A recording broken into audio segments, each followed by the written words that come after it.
I think, first of all, let me tell you that Western societies or the Western culture and the Asian culture, when we see that, there is a basic difference between, I'm not talking about Spain, but generally in Western societies, what we see that Asian society generally more religious, inclined to religion, whether that is Islam, whether it is Hinduism, whether it is the religion followed in Japan and in China. Politics is also dominated by religion. But as far as the West is concerned, it is not that much religious. You do not find religion in the mainstream groups. Now it is, if you go and read the newspapers and to find the political slogans, you will see the religion is also coming in. And not only coming in, but also some of the parties, they have their issues on the basis of religions. So you'll find in Denmark that where I am working for the last 3 years, you will find in Denmark that there are parties, and they are right-wing parties. They are saying that Muslims, they should be expelled from here, and they do not have any right to live here in Denmark. So they don't know anything about democracy or how to live in Denmark. They are not being integrated. It gives me the idea that how much misunderstandings there are on the both sides, not only on the Muslim side, but also on the Western side.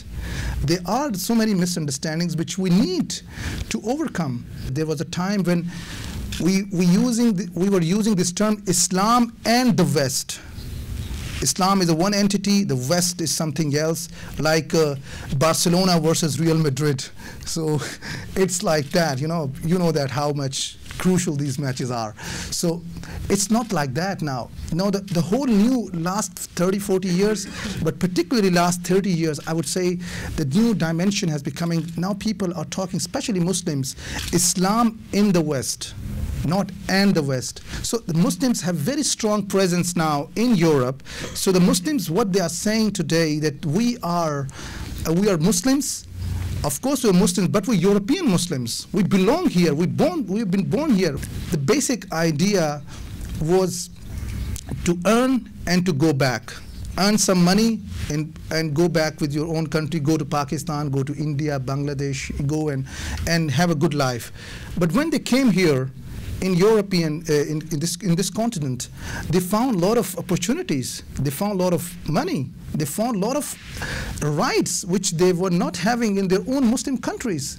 Free speech, the right of free speeches, and the civil rights and some civic rights. They've got too many rights here.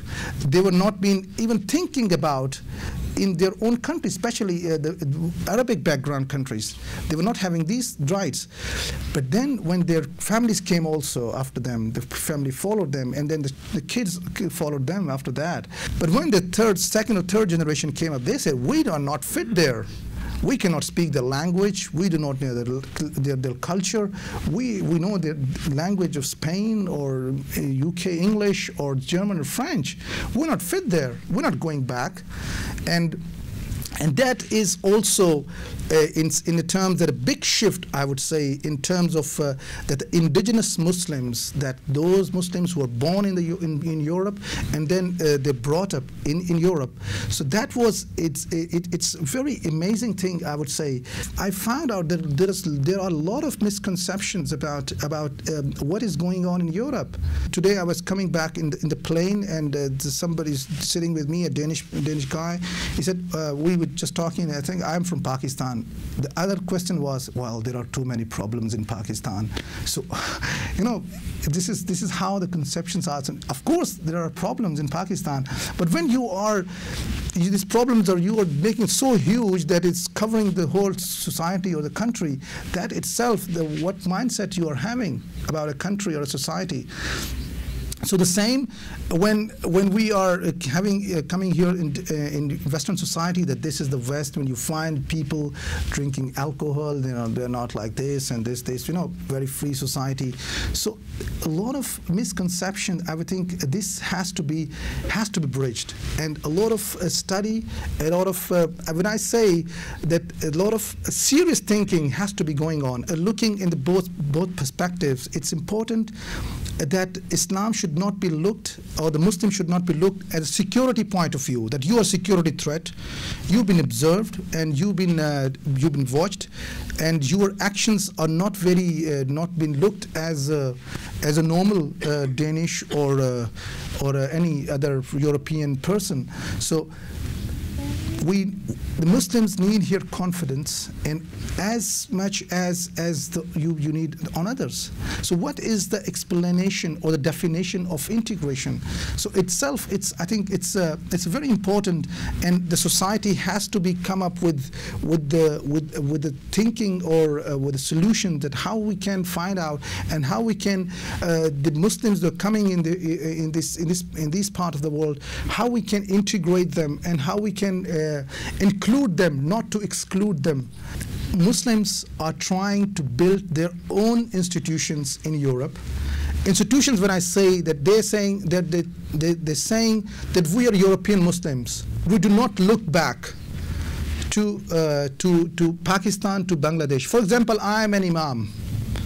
I am a religious scholar, for example. And I came from Pakistan all the way, and to tell the Danish people, Danish Muslim, that how Islam is all about. Look at the question. I'm born in Pakistan. I raised up in Pakistan. I've been educated in Pakistan. And then I'm telling the Spanish people that this is Islam. Of course, I can tell them basics, but I don't know that what the problem they're having. What problem the youngsters they're having, the girls they're having, I do not know.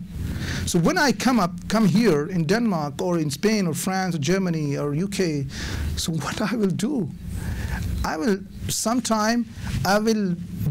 apply the same solutions what I've been taught in Pakistan, in Spain.